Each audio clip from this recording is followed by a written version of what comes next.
Welcome to the Binge Breakers podcast. I'm Jacqueline. I am here to teach you how I overcame bulimia and my binge eating disorder, and how you can too. Through simple steps of mind management, repairing your relationship with yourself, understanding your habits, and intuitive eating.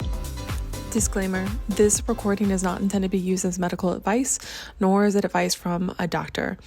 I am a coach, a recovery coach, and I offer advice from my own experience and my clients.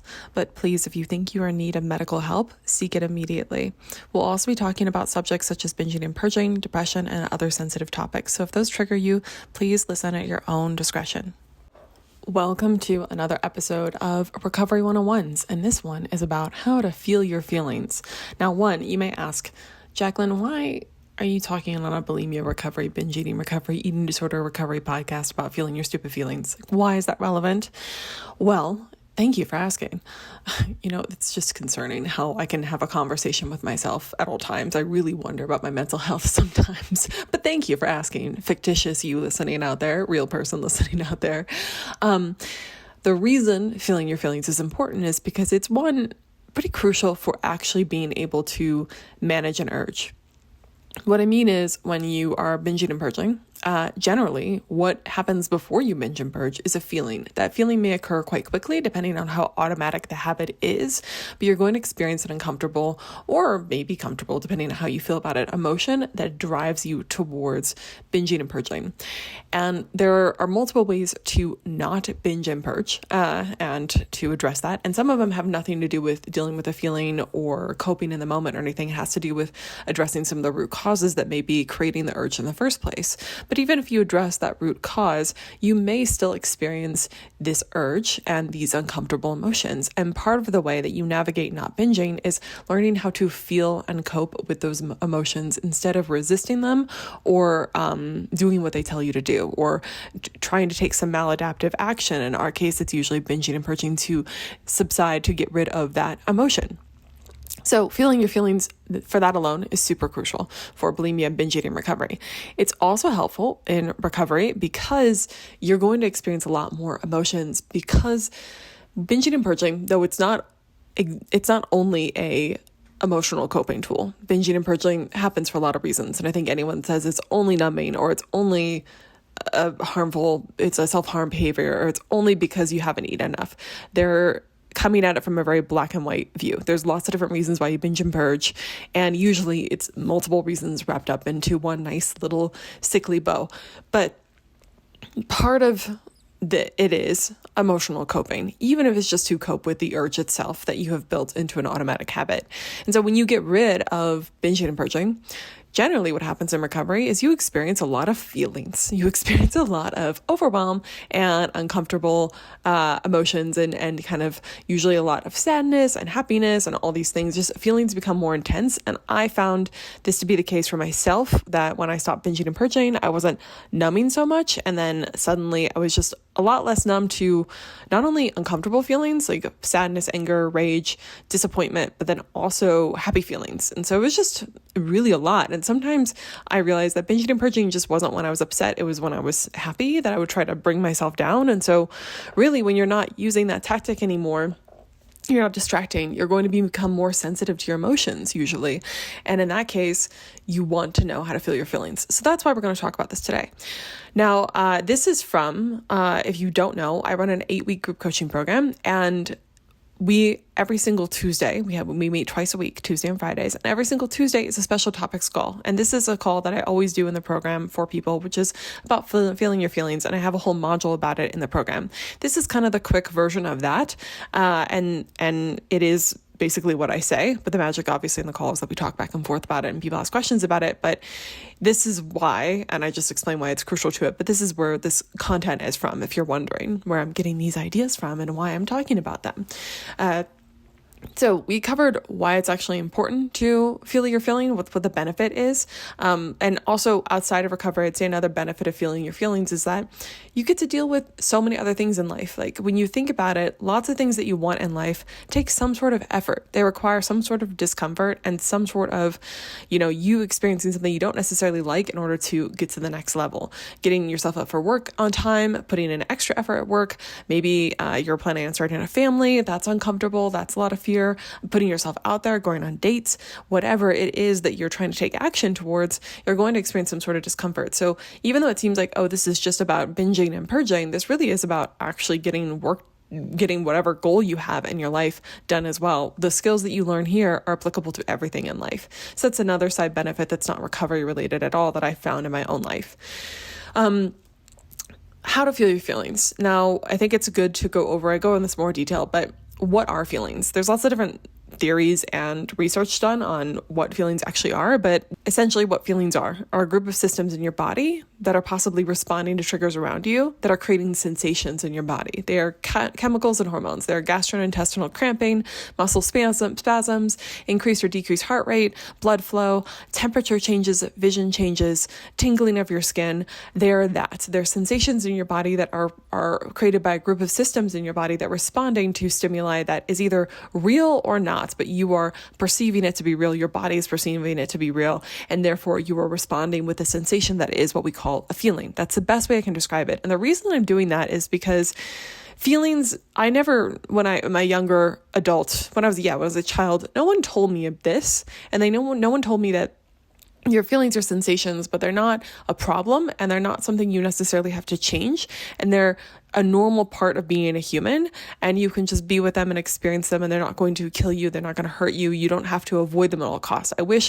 I think people maybe kind of in my day when I was a kid said, feelings, it's okay to have feelings and big feelings, but no one really sat me down and was like, you're going to have uncomfortable emotions, you're going to have sensations, and they're not always bad, and they're a part of normal life. And I wish that someone had sat me down and told me this, because when you put a name to what's actually occurring in your body, because when you experience fear, when you experience anxiety, and you experience panic, all those really uncomfortable emotions, or you experience happiness, joy, love, vulnerability, whatever feeling it is that you find uncomfortable, it's a little scary and it's all encompassing, and you don't necessarily know what's going on. You have the sensations, but you don't have a name for what's going on. You don't know where in your body those sensations are occurring or what exactly is creating that feeling. When your stomach drops, it's a really scary feeling, and it feels like it could be a threat to your survival. And most likely you're perceiving that maybe depending on the feeling, you're perceiving there's a threat to your survival. So you are then going to panic even further. And that's why the feeling's occurring. And then you take that in, and it makes the feeling worse. So sometimes creates panic attacks, right?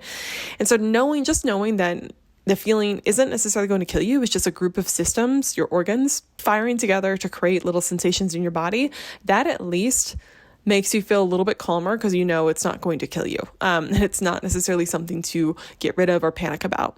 So that's what are feelings in a short bit. But then when you are feeling a feeling, I think the best strategies, there are multiple strategies that you could take, and I would say different strategies work for different people. And I would, after this podcast, I think I said it on a recent podcast too, just Google how to feel your feelings. You're going to find a lot of different things, and different people work in different ways. It depends on what type of person you are, and it depends on how much you are like to be in your head and rationalize things versus being very somatic and experiencing it that way. It just depends. I tend to be a pretty good hybrid. I think I'm a little bit more in my head, and maybe I need to do work on that of being more in my body, but I'll describe the ways that work for me best, and then a few alternatives that I don't always use, but I do sometimes use that can work for people. And then of course, I highly recommend you do your own research after this podcast episode of like, how do I feel my feelings? How do I be present with my feelings? But the first thing to say before you do any of these things, don't do this with the expectation again to get rid of the feeling or to make it go away. That is not the point of feeling your feelings. The point of feeling your feelings is to be with it and be present and allow that feeling to be there in your life while you then move forward in your life. The feeling is not a problem. I mean, of course, I know if you're dealing with chronic anxiety or depression and stuff like that, you should probably go see a doctor and talk with them about how you're feeling. Something else may be wrong. But having ups and downs in life is a normal part of life, and you have to be able to experience that feeling without paralyzing yourself and go on. So stop trying to make the feeling go away, and instead shift the perspective to, how can I observe the feeling in my body? How can I be curious about the feeling? How can I look at it as something that my body's trying to tell me something? It's a signal from my body, and instead of ignoring it or making it a problem, how can I kind of listen to my body instead? And how can I experience it and lean into it? And when you lean into it and experience it, the feeling is more likely, especially if it's uncomfortable, to kind of go away. There's going to be a peak, and then it will subside, and it may come back in waves, in in kind of little moments, but actually experiencing the feeling and allowing it to be in your body, you're going to process it faster rather than resisting. You're just kind of delaying in the inevitable, or you're probably going to cause some health issues long term by delaying feeling your feelings, or ignore something crucial in your life that you need to change or understand. Okay. My favorite strategy, which I've told on the podcast before, is one, describing the emotion and describing the feeling, the actual sensation, and not just sadness or saying sadness, anger, whatever, not putting a word to it, but describing physically what is occurring in your body. This may be difficult for you if you're used to disassociating or not being in your body, but I'd invite you just to try and take guesses. And I find when people take guesses at this, then they're more likely to confirm, oh yeah, I think that is the case, or yes, no, that isn't the case. I think it's this thing instead. So even if you are describing it incorrectly, you'll be able to then test that and see and get to the root of it. And you can also, again, look up on Google, like ways, like descriptions for emotions and sensations that describes emotions. If you need to put more language to it than what I'm describing here, I'd highly recommend doing that. All right. So common questions to ask to help you process your feeling. If you're feeling it right now, take a moment to just close your eyes, or if you feel more comfortable, stare at an object or something like that to focus. And instead of hunching over, just kind of open up your chest a little bit and then go into your body, meaning kind of scan through your body and try to identify where the feeling is in your body. Is it in one localized place, or is it in multiple places in your body? Is it an all over feeling? Is it more internal, meaning like is it deep feeling in your heart or in your stomach, somewhere in the core of you? Or is it more of an external feeling where it's closer to the surface of your body, on your skin, that sort of stuff, or just underneath your skin? How deep is it? That's an important one.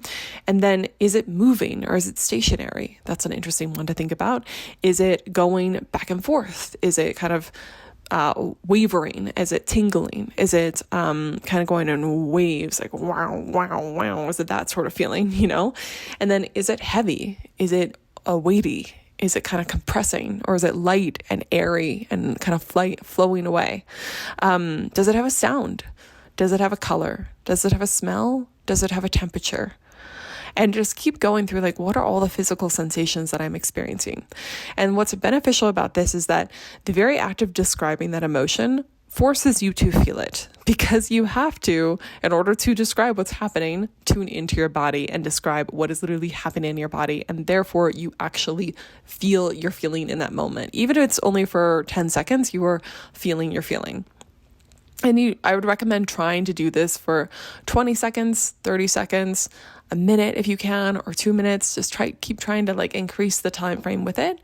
And then after you've done this, it can be helpful. You might notice that this alone makes the feeling, especially if it's super intense, like an urge or something, less scary, because again, you've put a name to it. You understand what's happening. It's not so scary anymore because it's like, oh, it's right here. It's localized to this area, or it's kind of like, these are the things that are happening. It's not death. So that can be helpful. But after, you can ask yourself, does this feeling have a name?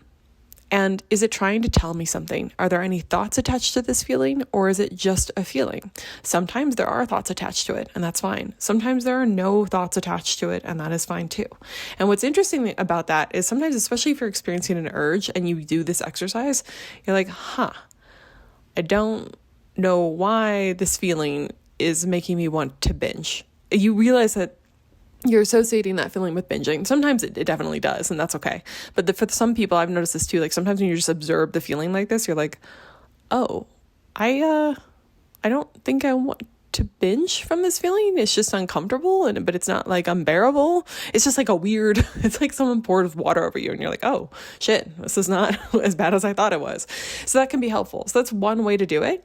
Another way you could do it is trying to just lean into the feeling. So the best way I can describe this is I find sometimes when people are feeling something uncomfortable, they tend to be kind of in a frozen state, and they kind of hunch their shoulders in and their chest is caved in. They're kind of curled inwards and they're not breathing, and they're kind of holding everything tight. They're kind of clenching everywhere. So if you notice that you're doing this, it could be helpful to just breathe in and focus on slow exhales and breathe out, and think about like you're breathing in the feeling and then out the feeling. Like let the feeling circulate through your breath. That could be a good way to visualize it while you're breathing.